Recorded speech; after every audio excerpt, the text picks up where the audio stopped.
Prince Nassim Ahmed. I had the confidence in my abilities going through from 9, 10, 11. I had to find a nice, sparkling, ringing name for myself because I knew I was going to be big, you see. A little troublesome kid, mischievous, and he was very funny and loving, and he was a dreamer. He looked up to me, to Herald. I want to be like those guys there, but he didn't want to just be like this. He wanted to learn what everybody else did and surpass it. And that's what he did. Cockiness, arrogance, he was just so confident in his ability. An unbelievable fighter. We all knew that he was going to be good.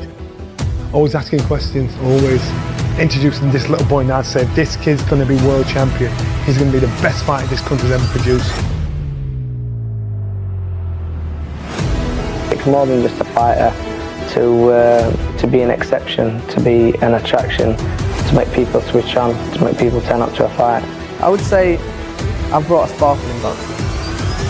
I'm not cocky at all, I'm just very confident. He is a phenomenon. He can get away with stuff that other fighters can't get away with. For which you either love him or you hate him.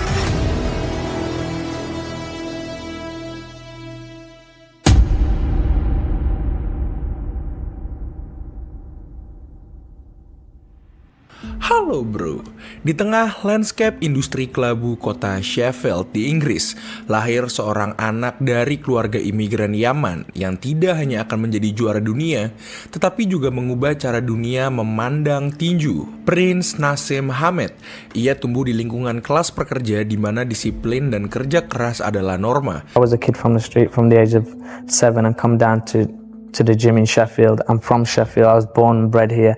And I'm a prime example to any kid out there that I started with nothing and my parents and nobody had nothing, you know, and I've done it. I knew I was going to do it. Namun bahkan sejak usia muda ada sesuatu dalam dirinya yang menolak untuk sepenuhnya tunduk pada norma tersebut. Bagi banyak petinju Inggris pada masanya, jalur menuju kesuksesan sudah jelas. Teknik rapi, guard tinggi, dan pendekatan konservatif yang telah diwariskan selama generasi. Namun ketika Naseem memasuki dunia tinju amatir, ia tidak sekedar belajar. Ia menyerap, memutar, dan pada akhirnya mendefinisikan ulang apa yang ia pelajari. Semua itu tidak lepas dari peran Brandon Angle, pelatih yang melihat sesuatu yang tidak dilihat orang lain. Di gym miliknya di Wincobank, Angle tidak membentuk petinju dengan cetakan yang sama. Ia justru mendorong eksplorasi, gerakan kepala yang ekstrim, posisi tangan yang tidak lazim, dan kepercayaan pada refleks alih-alih pertahanan statis. Filosofi ini bertolak belakang dengan tradisi tinju Inggris yang kaku dan penuh struktur. Disinilah konflik pertama dalam perjalanan Prince Naseem Hamed mulai terbentuk. Ia adalah produk dari dua dunia yang berbeda, yaitu disiplin keras lingkungan kelas pekerja dan kebebasan ekspresif dari sistem pelatihan yang tidak ortodoks. Hasilnya adalah gaya bertarung yang bagi sebagian orang tampak seperti kesalahan fatal. Tangan yang sering turun, gerakan yang berlebihan, dan kecenderungan untuk bermain dengan lawan. Namun di balik semua itu ada fondasi yang tidak terlihat, yaitu latihan refleks yang intens, pemahaman jarak yang tajam, dan insting bertarung yang diasah sejak usia muda. Apa yang tampak kacau di permukaan sebenarnya memiliki logika internal yang hanya bisa dipahami oleh mereka yang benar-benar menguasainya. Lebih dari sekedar teknik, identitas juga memainkan peran penting. Sebagai anak imigran di Inggris, Prince Naseem Hamed tumbuh dengan kesadaran bahwa ia harus menonjol untuk diakui. Ia tidak bisa menjadi biasa, ia harus berbeda, lebih cepat, lebih berani, dan lebih mencolok dari siapapun di sekitarnya. Dan dari situlah semuanya dimulai. Bukan dari keinginan untuk menjadi juara dunia, tetapi dari dorongan yang lebih mendasar, yaitu untuk tidak pernah terlihat seperti orang lain. Ketika Prince Naseem Hamed mulai naik ke panggung dunia, ia tidak datang sebagai petinju biasa. Ia datang sebagai sebuah pertunjukan. Dalam era ketika tinju masih kaku dan penuh dengan tradisi, Nasim mengubah ring menjadi panggung teater. Ia masuk dengan karpet terbang, lampu sorot, dan musik yang megah. Ia melakukan salto di atas ring, memancing emosi penonton dan membangun persona yang sulit diabaikan. Banyak yang membencinya, lebih banyak lagi yang tidak bisa berhenti menontonnya. Namun di balik semua itu ada sesuatu yang lebih penting, yaitu efektivitas. Gaya bertarungnya yang liar bukan sekedar gimmick. Ia benar-benar mampu menjatuhkan lawan dengan pukulan yang datang dari sudut yang tidak terduga. Refleksnya luar biasa, timingnya tajam, dan kepercayaan dirinya nyaris tak tergoyahkan. Dalam setiap pertarungan, ia tidak hanya menang, ia mendominasi secara psikologis. Puncak karir Prince Nasim Hamed tidak dibangun dalam satu malam, tetapi ketika ia akhirnya tiba di sana, segalanya terasa terlalu cepat dan hampir tidak masuk akal. Transisi dari petinju unik menjadi juara dunia terjadi ketika ia merebut gelar WBO Featherweight dari Steve Robinson pada tahun 1995. Momen itu bukan sekedar kemenangan, itu adalah deklarasi bahwa gaya yang dianggap salah oleh banyak orang justru bisa menaklukkan dunia. Sejak itu sesuatu berubah. Ia tidak lagi dipandang sebagai eksperimen aneh dari sistem pelatihan Brandon Angle. Ia menjadi pusat perhatian, dan seperti banyak fenomena lain dalam olahraga, semakin banyak orang mencoba memahami, semakin jelas bahwa apa yang ia lakukan tidak mengikuti logika yang biasa. Langkahnya ke panggung Amerika terutama saat menghadapi Kevin Kelly.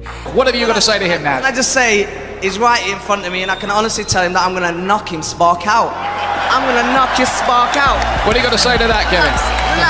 Relax, baby. You relax. You gonna get knocked out Let me tell you. in your hometown, Naj, you had a great performance. New York, You're nice and hyped. Madison Excited. Square Garden. But I'm the real I deal. can't wait to beat you up. I'm the real deal. Menjadi titik menghindari musuh dengan gerakan yang tidak terduga, lalu membalas dengan pukulan yang datang dari sudut yang bahkan tidak terlihat oleh lawannya. Ia tidak membutuhkan volume pukulan tinggi, cukup satu momen, satu kesalahan kecil dan pertarungan bisa berakhir.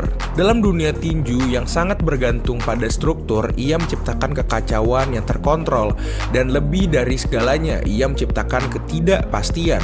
Lawan tidak tahu kapan pukulannya datang, tidak tahu dari mana arah serangan berikutnya, tidak tahu kapan harus menyerang tanpa membuka celah. Bahkan sebelum bel pertama berbunyi, banyak yang sudah terlihat ragu, terjebak dalam permainan psikologis yang ia bangun dengan waktu yang sempurna.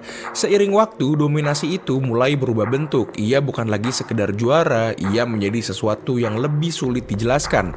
Sebuah anomali yang belum pernah benar-benar diuji, sebuah sistem yang tampak mustahil untuk dihentikan. Dan seperti semua sistem yang terlihat tak terkalahkan, satu-satunya hal yang belum terjadi saat itu adalah seseorang yang benar-benar tahu cara untuk membongkarnya. Setiap dominasi sekuat apapun pada akhirnya akan menemukan batasannya. Bagi Prince Nasim Hamed, batas itu hadir dalam sosok Marco Antonio Barrera pada tahun 2001. Thanks very much. We are inside the locker room of Prince Nasim Hamed. Prince, let's get right to it. You have been criticized in the past for not taking on the strongest of opposition, but tonight you definitely step up, taking on Marco Antonio Barrera. At what point did you decide you wanted to get in the ring with the best of the best? It's not me that decided that wanted to get in the ring with the best of the best. Let him do whatever he wants to do. I believe in Allah. I'm a Muslim, and I'll be out there and I'll be ready to fight, and I'll be ready for anything and everything that he brings. I've basically got too much power for that boy, too much speed for that boy, and I'm going to prove it tonight that I am the best featherweight in the whole world. Sebuah malam yang tidak hanya menentukan hasil pertandingan, tetapi juga mengubah cara dunia melihatnya. Masuk ke pertarungan itu, narasi yang beredar hampir sepihak. Nasim datang dengan rekor sempurna, aura tak tersentuh, dan gaya bertarung yang selama bertahun-tahun membuat lawannya terlihat kebingungan. Ia bukan hanya diharapkan menang, ia diharapkan untuk menghibur, mendominasi, dan sekali lagi membuktikan bahwa ia berbeda dari siapapun yang pernah ada di divisi tersebut.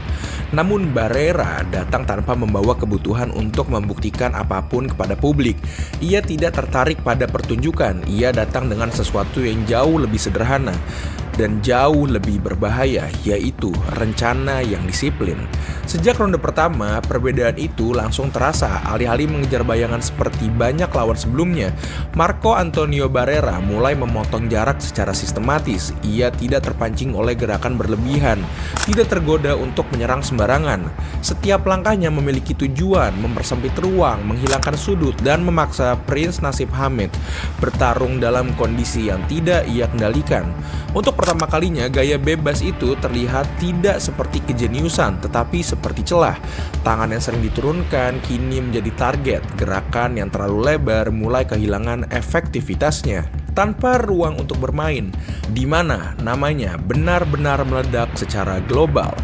Dalam pertarungan itu, ia terjatuh, bangkit, lalu menjatuhkan kembali lawannya dalam pertarungan yang kacau, brutal, dan spektakuler. Namun yang membuat momen itu abadi bukan sekedar aksi saling jatuh, melainkan bagaimana ia tetap bertarung dengan gaya yang sama, seolah-olah resiko bukan sesuatu yang perlu dihindari. Dan justru disitulah inti dari dominasinya. Ia tidak beradaptasi dengan lawan, ia memaksa lawan untuk beradaptasi dengan dirinya, dan sebagian besar gagal. Kemenangan demi kemenangan mulai membangun sesuatu yang lebih besar dari sekedar rekor. Ia mengalahkan nama-nama penting seperti Wilfredo Vasquez, Tom Johnson, hingga Fuyani Bungu, petinju-petinju elit yang datang dengan pengalaman dan disiplin tinggi, namun tetap tidak mampu memecahkan ritme aneh yang ia ciptakan di dalam ring. Seiring waktu, catatan tak terkalahkan itu terus bertambah. 20 kemenangan, 25 kemenangan, hingga 30 kemenangan, dan terakhir mencapai 35 kemenangan tanpa adanya kekalahan. Angka itu bukan sekedar statistik, itu adalah fondasi dari sebuah mitos, karena yang membuat Prince Naseem Hamed terasa berbeda bukan hanya fakta bahwa ia menang, tetapi bagaimana ia menang. Ia menurunkan tangan saat bertahan, tanpa lawan yang mau ikut ke dalam ritme kacau. Naseem dipaksa menghadapi sesuatu yang selama ini jarang ia alami, yaitu pertarungan yang terstruktur. Dan di dalam struktur itu, keunggulan Barrera menjadi semakin jelas. Ia tidak mencoba menjatuhkan Naseem dengan satu pukulan besar. Ia membongkarnya perlahan, round demi round, pukulan ke tubuh, kontrol jarak, tekanan konstan. Ini bukan pertarungan yang spektakuler, ini adalah eksekusi. Seiring berjalannya waktu, satu hal menjadi semakin sulit untuk diabaikan, yaitu Prince Naseem Hamed tidak menemukan jawaban. Gaya yang selama ini selalu menemukan celah, kali ini justru terjebak dalam sistem yang lebih disiplin. Ketika bel terakhir berbunyi, hasilnya hampir terasa tak terelakkan. Barrera menang angka secara meyakinkan. Tidak ada kontroversi, tidak ada ruang untuk interpretasi, dan yang lebih penting, tidak ada lagi ilusi. Malam itu bukan hanya tentang kekalahan pertama dalam karir seorang juara. Itu adalah momen ketika mitos yang telah dibangun selama bertahun-tahun akhirnya dibongkar. Bukan oleh keberuntungan, tetapi oleh pemahaman dan kedisiplinan. Dunia tidak lagi melihat Prince Naseem Hamed sebagai teka-teki yang mustahil untuk dipecahkan. Mereka melihat bahwa ia seperti semua petinju lainnya bisa dipahami, dan begitu sesuatu bisa dipahami, ia juga bisa dikalahkan. I'll be back. I'm a great fighter. I've like before this fight it's 35-0 and I beat everybody and I've knocked everybody out. Wow. So I'll be back. The fact that I didn't knock him out this time is just the way it is. Written for me to lose this fight. For some reason or other, hopefully I'll get to find out. It's from Allah and I'm happy and I'm a Muslim and I was going to dedicate, and I still dedicate the fight to every single Muslim on the planet. At the end of the day, I've come to Vegas and I've still done my stuff, you know what I mean? And I'm coming out of the ring, 12 rounds, I didn't get knocked out, I didn't get knocked down. You've taken it fantastically well, I must say, and well done for that. Everybody wanted to see what was going to happen if I ever lost. Now it's happened. I'm fine. I accept the loss from God. I wish the kid all the best in the success in the world to him in his career. And I'm going to get back in the gym. I'm a great fighter. I'm a man. This is how a man and a great fighter takes it. Great reaction. Thanks a lot, Naz. Setelah kekalahan dari Marco Antonio Barrera, sesuatu dalam diri Prince Naseem Hamed tidak benar-benar hancur tetapi berubah. Aura yang sebelumnya terasa tak tersentuh mulai memudar, digantikan oleh pertanyaan yang tidak pernah benar-benar terjawab.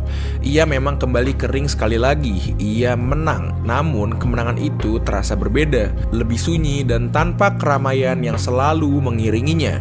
Untuk pertama kalinya, publik tidak melihat seorang fenomena. Mereka melihat seorang petinju yang bisa dikalahkan dan dalam dunia yang sebelumnya ia kuasai melalui kepercayaan diri yang sangat absolut. Perubahan persepsi itu mungkin adalah pukulan yang paling berat. Di usia yang masih relatif muda, ia memilih untuk pergi. Tidak ada saga kebangkitan, tidak ada upaya panjang untuk merebut kembali tahta. Ia menghilang dengan cara yang hampir kontras dengan bagaimana ia pernah hadir. Tanpa pertunjukan, tanpa sorotan, keputusan itu memunculkan berbagai spekulasi dan mungkin disitulah letak kompleksitasnya. Ada kemungkinan bahwa kemenangan yang terlalu muda di masa lalu telah mengikis urgensi untuk berkembang. Ketika gaya bertarung yang sama terus menghasilkan kemenangan, kebutuhan untuk berevolusi seringkali terasa tidak mendesak, hingga akhirnya itu menjadi kelemahan. Di sisi lain, gaya hidup di luar ring juga mulai menjadi bagian dari narasi. Popularitas, kekayaan, dan status selebritis membawa distraksi yang tidak pernah benar-benar bisa diukur dari luar. Dalam banyak kasus, bukan kekalahan yang menghentikan seorang petinju, tetapi apa yang datang setelah mereka mencapai segalanya terlalu cepat. Namun mungkin penjelasan yang paling sederhana adalah yang paling sulit diterima. Dunia telah menemukan cara untuk melawannya, sementara ia tidak lagi tertarik untuk menemukan cara baru untuk bertarung. Tidak ada konfirmasi pasti, tidak ada satu jawaban yang bisa menjelaskan semuanya. Tetapi yang jelas, kepergian Prince Naseem Hamed bukanlah akhir yang dipaksakan oleh usia atau kehancuran fisik. Itu adalah akhir yang datang dari dalam, dari titik di mana kejeniusan, ego, dan realitas akhirnya bertemu. Warisan Prince Naseem Hamed tidak bisa diukur hanya dari statistik. Ia mengubah bagaimana petinju dilihat oleh dunia. Ia membuktikan bahwa seorang petinju bisa menjadi entertainer global tanpa kehilangan efektivitasnya. Jejaknya terlihat dalam generasi berikutnya, petarung yang tidak hanya bertarung tetapi juga membangun persona. Nama-nama seperti Tyson Fury dan Conor McGregor membawa semangat yang sama, kepercayaan diri ekstrim, permainan psikologis, dan kesadaran penuh akan nilai hiburan. Namun tidak ada yang benar-benar seperti Naseem. Ia adalah produk dari waktu yang unik dan mungkin tidak akan pernah terulang kembali. Pada akhirnya, Prince Naseem Hamed adalah paradoks. Ia adalah simbol kebebasan dalam olahraga yang penuh dengan aturan. Ia adalah jenius yang menolak batasan, namun akhirnya dikalahkan oleh realitas yang tidak bisa ia hindari. Ia menunjukkan bahwa menjadi berbeda bisa membawa seseorang ke puncak dunia. Namun, ia juga mengingatkan bahwa tanpa evolusi, bahkan keunikan terbesar pun bisa runtuh. Dan mungkin disitulah letak keindahannya, karena dalam dunia tinju yang sering kali kaku dan penuh repetisi, Naseem tidak hanya bertarung, ia menciptakan sesuatu yang lebih besar dari sekedar kemenangan. Ia menciptakan sebuah legasi. Nah, udah segitu aja buat video ini. Terima kasih banyak udah nonton. Jangan lupa like, komen, dan subscribe. Dadah.